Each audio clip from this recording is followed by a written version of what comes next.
Designed for all-weather day and night attacks, it is a fire-and-forget missile with active transmit radar guidance, Raytheon data states.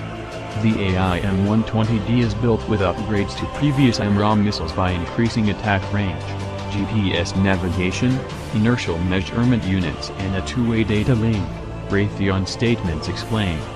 The AIM-120D also includes improved high-angle off-bore sight technology enabling the weapon to destroy targets at a wider range of angles.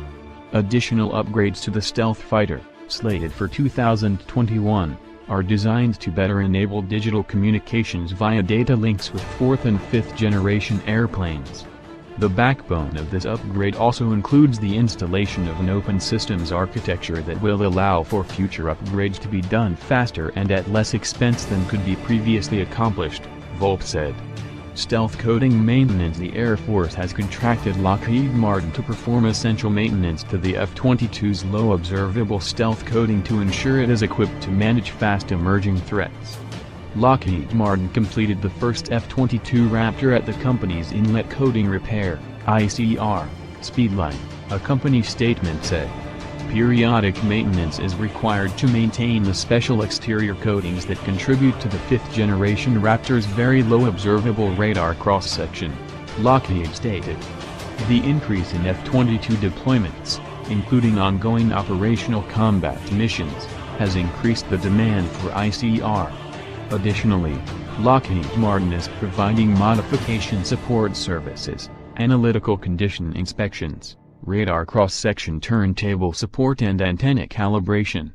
F-22 attack and supercruise technology. As a 5th generation stealth fighter, the F-22 is specifically engineered for air supremacy and air dominance missions, meaning its radar evading technology is designed to elude and destroy enemy air defenses. The aircraft is also configured to function as the world's premier air-to-air fighter, able to dogfight and readily destroy enemy aircraft. Air superiority, using stealth characteristics as our primary role. The air dominance mission is what we will always do first. Once we are comfortable operating in that battle space, our airmen are going to find ways to contribute, Colonel Larry Broadwell, the commander of the 1st Operations Group at Joint Base Langley, Eustis, Virginia, told Scout Warrior in a special pilot interview last year.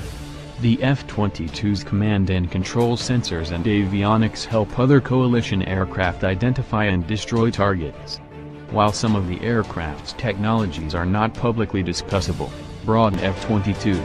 However, computer algorithms and technology is fast evolving such that aircraft like an F-22S will soon be able to quickly view drone video feeds in the cockpit without needing a ground station, and eventually be able to control nearby drones from the air.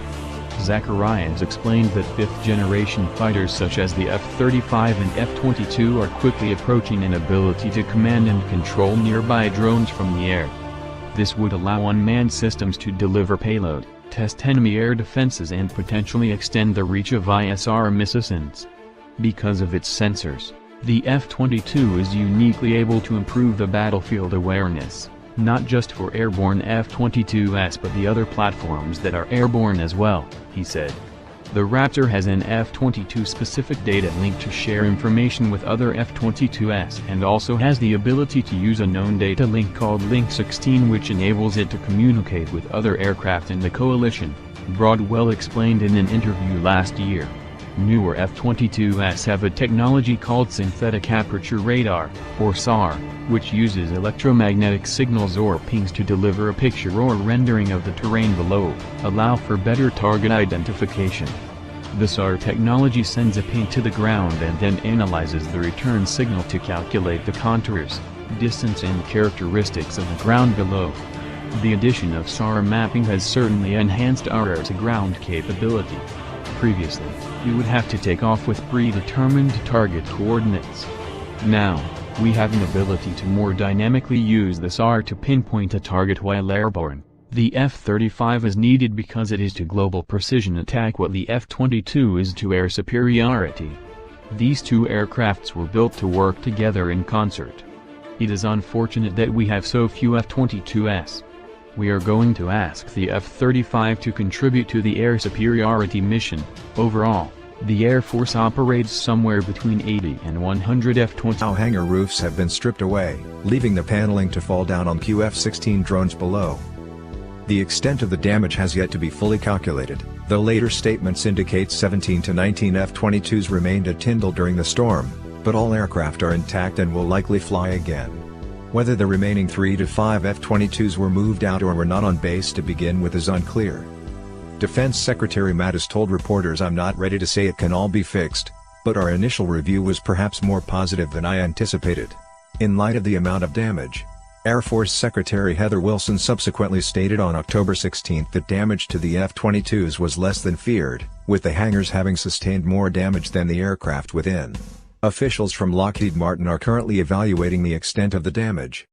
Nonetheless, the damage is particularly biting because the Raptor is no longer in production, is unlikely to ever be built again, and the Air Force has only around 120 Raptors in operational units, plus another 64 assigned for reserve, training and testing. That implies roughly 10% of the active-duty Raptor fleet was taken out of service by the storm. The small Raptor force is expensive to operate, $58,000 per flight hour, 3 times the cost of an F-16, but the 5th-generation stealth aircraft remain the U.S. military's preferred weapon for countering the latest 4.5-generation jets like the Russian Su-35 or China's J-20 stealth fighter and J-11D. The inability to move the non-flyable Raptors out of Tyndall is not a black mark on the short-term evacuation effort. Most U.S. 4th-generation jet fighters requires around 20 man-hours of maintenance for every 1 hour of flight. The Raptor requires over 40 hours. Therefore, simply getting that many aircraft in flyable condition and out of the base at the same time nearly all the personnel were being evacuated was a major logistical feat. Methods for moving non-ambulatory fighter jets by air or ground transport would have required days of preparation time and logistical assets that were manifestly impractical during the scramble to evacuate. By the time the danger posed by Hurricane Michael was clear, there simply was not enough time to arrange for them. However, the incident should nonetheless serve as a learning experience to correct larger planning failures. For instance, it was already known that Tyndall was located in a coastal sector prone to hurricanes. Earlier this year, Raptors at Tyndall had to be jam-packed into a hangar to weather Hurricane Alberto.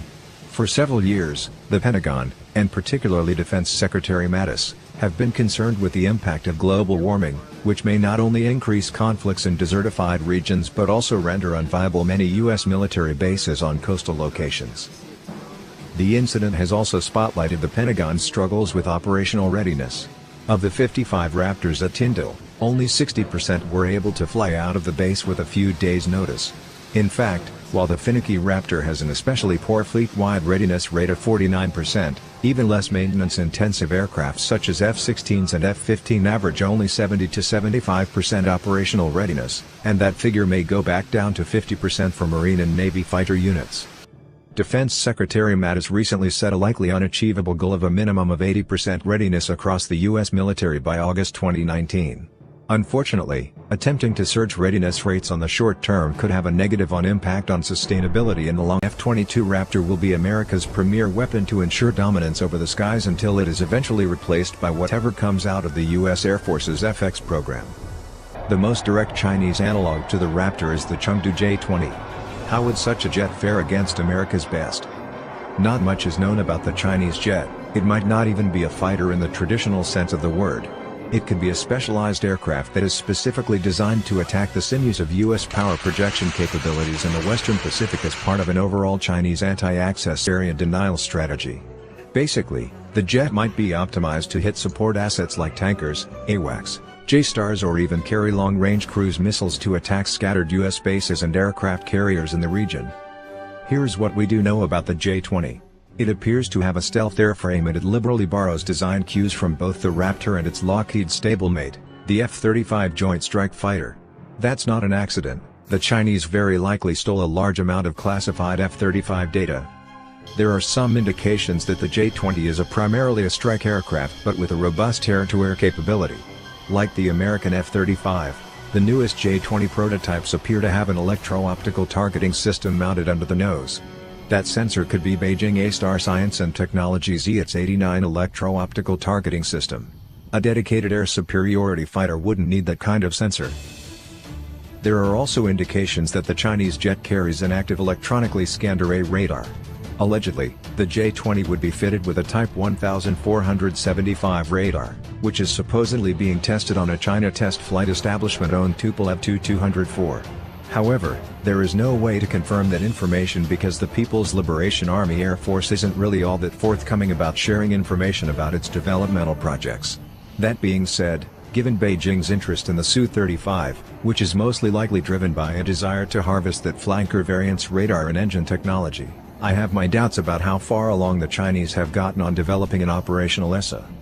Perhaps the most compelling evidence that would point to the J-20 being optimized for the strike role is the fact that the airframe is enormous but has relatively small wings. It also seems to have huge weapons bays. While such a configuration works well for a fast supersonic strike aircraft, it's not ideal for an air superiority fighter that needs to be able to sustain high rates of turn. Moreover, China hasn't demonstrated that it has the requisite engine technology necessary to power an air superiority fighter of that size. The People's Republic hasn't perfected its indigenous WS-10, let alone come close to finishing development of the next generation WS-15. In fact, China hasn't demonstrated it can build any reliable jet engine, and that's including designs that it stole from Russia. But a strike aircraft doesn't need to have a spectacular thrust-to-weight ratio, thus the jet's current twin Russian-built Saturn AL-31F engines might be adequate for China's purposes. Further, there is a strong argument to be made that short-range tactical fighters like the F-22 and F-35 are ill-suited for operations in the Western Pacific where distances are vast and bases are scarce. The same geographic constraints also apply to the Chinese. That means that jets like the F-22 and F-35 need tankers to operate over those vast distances. The most logical way for the Chinese to tackle American and Allied air power is not to confront those forces head-on but rather by removing their ability to fight. That means going after U.S. bases, tankers and communications nodes. Thus in that sense, the J-20 could be China's means to establish air superiority if viewed through that lens. Neither is any other tactical fighter-sized stealth aircraft with empennage surfaces such as tailfins, the F-35, PAC-4, J-20 or J-31. That's just basic physics. The laws of physics essentially dictate that a tactical fighter-sized stealth aircraft must be optimized to defeat higher frequency bands such the C, X, Q and the top part of the S bands. There is a step change in a low observable aircraft's signature once the frequency wavelength exceeds a certain threshold and causes a resonant effect. Typically, that resonance occurs when a feature on an aircraft, such as a tail fin, is less than 8 times the size of a particular frequency wavelength. Effectively, small stealth aircraft that do not have the size or weight allowances for 2 feet or more of radar-absorbent material coatings on every surface are forced to make trades as to which frequency bands they are optimized for. Therefore, a radar operating at the lower frequency band such as parts of the S or L band, like civilian air traffic control radars, are almost certainly able to detect and track tactical fighter-sized stealth aircraft. However, a larger stealth aircraft like the Northrop Grumman B-2 Spirit, which lacks many of the features that cause a resonance effect, is much more effective against low-frequency radars than, for example, an F-35 or F-22. Typically, however, those lower frequency radars did not provide what Pentagon officials call a weapons quality track needed to guide a missile onto a target. Even if you can see in low observable strike aircraft with ATC radar, you can't kill it without a fire control system.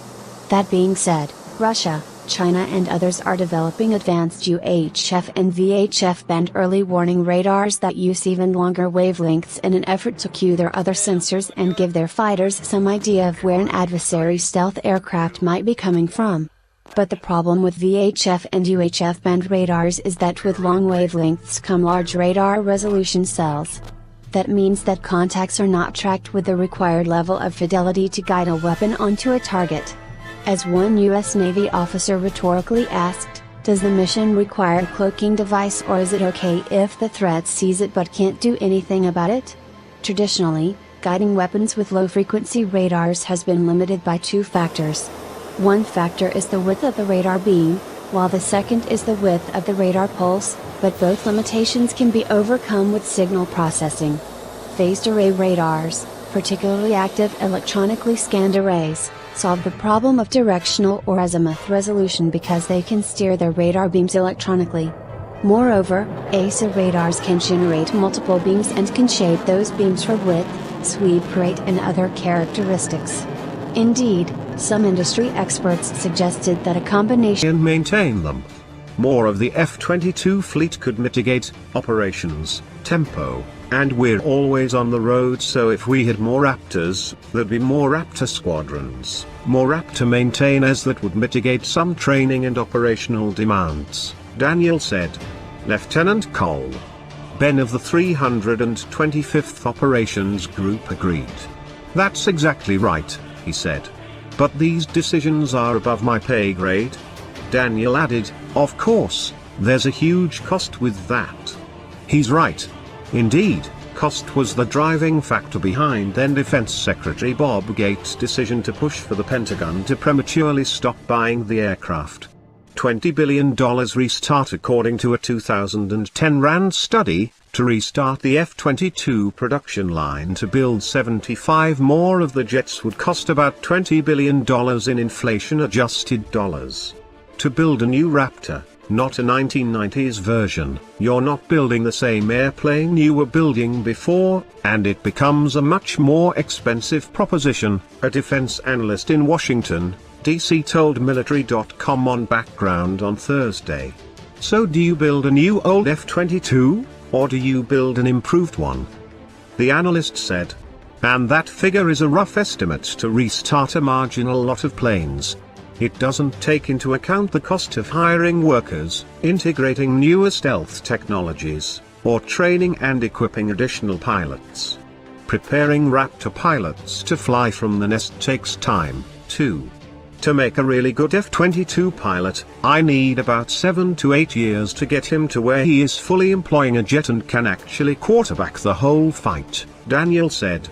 But as the Air Force weighs retiring its F-15C/D fleet sometime in the mid-2020s, though lawmakers in Congress will have a say in the matter, many defense experts question how the service plans to maintain its air superiority. For example, will the F-22 eventually take over the role of the F-15 Eagle? If so, will Raptor pilots be more in demand than ever?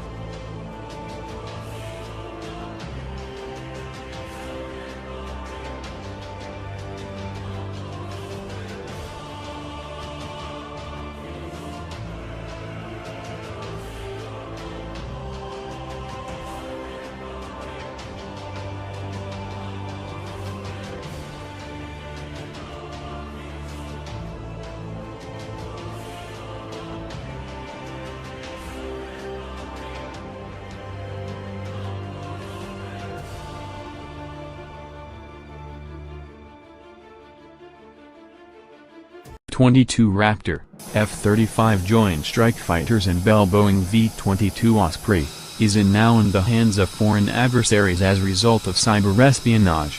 Cyber threats are already challenging public trust and confidence in global institutions, governance, and norms, while imposing costs on the U.S. and global economies, reads congressional testimony from Daniel Coates, Director of National Intelligence on May 11. Cyber threats also pose an increasing risk to public health, safety, and prosperity as cyber technologies are integrated with critical infrastructure in key sectors. Russia remains the most capable adversary in cyberspace. Moscow has a highly advanced offensive cyber program, and in recent years, the Kremlin has assumed a more aggressive cyber posture, Coates stated. This aggressiveness was evident in Russia's efforts to influence the 2016 U.S. election. And we assess that only Russia's senior-most officials could have authorized the 2016 U.S. election-focused data thefts and disclosures, based on the scope and sensitivity of the targets. The threat will only continue to grow as the Kremlin expands its capabilities. We assess that Russian cyber operations will continue to target the United States and its allies to gather intelligence, support Russian decision-making, conduct influence operations to support Russian military and political objectives, and prepare the cyber environment for future contingencies, Coates stated. Beijing, meanwhile, has somewhat toned down its cyber espionage and cyber warfare activities, but, Nonetheless, China remains an active player. We assess that Beijing will continue actively targeting the U.S. government, its allies, and U.S. companies for cyber espionage, Coates stated. Private sector security experts continue to identify ongoing cyber activity from China, although at volumes significantly lower than before the bilateral Chinese U.S. cyber commitments of September 2015. Beijing has also selectively used offensive cyber operations against foreign targets that it probably believes threaten Chinese domestic stability or regime legitimacy. In some ways, the damage is already done. Beijing has gained reams of technical information on advanced U.S. weapons systems such as the F-22 and F-35.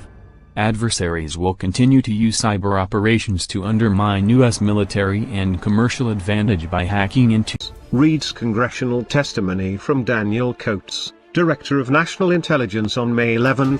Cyber threats also pose an increasing risk to public health, safety, and prosperity as cyber technologies are integrated with critical infrastructure in key sectors. Russia remains the most capable adversary in cyberspace. Moscow has a highly advanced offensive cyber program, and in recent years, the Kremlin has assumed a more aggressive cyber posture, Coates stated. This aggressiveness was evident in Russia's efforts to influence the 2016 US election, and we assess that only Russia's senior-most officials could have authorized the 2016 US election-focused data thefts and disclosures, based on the scope and sensitivity of the targets. The threat will only continue to grow as the Kremlin expands its capabilities. We assess that Russian cyber operations will continue to target the United States and its allies to gather intelligence, support Russian decision-making, conduct influence operations to support Russian military and political objectives, and prepare the cyber environment for future contingencies, Coates stated. Beijing, meanwhile, has somewhat toned down its cyber espionage and cyber warfare activities, but, nonetheless, China remains an active player. We assess that Beijing will continue actively targeting the US government, its allies, and US companies for cyber espionage, Coates stated. Private sector security experts continue to identify ongoing cyber activity from China, although at volumes significantly lower than before the bilateral Chinese U.S. cyber commitments of September 2015. Beijing has also selectively used offensive cyber operations against foreign targets that it probably believes threaten Chinese domestic stability or regime legitimacy. In some ways, the damage is already done. Beijing has gained reams of technical information on advanced U.S. weapons systems such as the F-22 and F-35. Adversaries will continue to use cyber operations to undermine U.S. military and commercial advantage by hacking into U.S. defense industry and commercial enterprises in the 1990s and the early 2000s. With the Soviet threat evaporating, the Defense Department did not anticipate facing off against a near-peer threat in the foreseeable future. That assessment was wrong, as Russian and Chinese developments have shown. The department and the Congress made a decision that we would not see a near-peer threat within a number of years, and that decision also proved to be, and that judgment, also proved to be optimistic. Lieutenant General James Holmes, Air Force Deputy Chief of Staff for Strategic Plans and Requirements told the Senate Armed Services Committee on March 8. We've seen both Russia and China develop airplanes much faster than was anticipated. Premature termination of the F-22 line at 187 aircraft has left the Air Force vulnerable to new Russian air defenses. Asked by Senator Joe Donnelly, DN, about the threat posed by advanced Russian-made defenses, especially the S-400, Air Force officials expressed caution. "I'm very concerned for our airmen against the advanced threats," Lieutenant General John Raymond, Deputy Chief of Staff for Operations told the committee. Holmes added that air superiority in the context of modern air defenses is more than just pure air-to-air combat. Aircraft have to be able to destroy systems like the S-400 or neutralize those threats with electronic warfare or cyber attacks. We'll have to continue to spend money to improve the capability of both the F-22 and the F-15 while we work our way through to a replacement, Holmes said. On the gap between America's superior capabilities and those of other nations, Holmes said, we need to make that bigger again. So far, the Pentagon has not looked at the possibility of reopening the Raptor line because it would cost a lot of money. However, it is not outside the realm of possibility that a contractor might bid a modernized Raptor or F-35 for the next generation air dominance program that's aimed at replacing the F-22 and F-15C. The Air Force and the Navy have been collaborating on a feature capability that was called the Next Generation Air Dominance Platform, Holmes said. We've worked together in our studies, worked together on providing technology together. While the original plan was to start a joint analysis of alternatives for a next-generation air superiority machine, the Navy has already kicked off its study after the Air Force deferred its program. We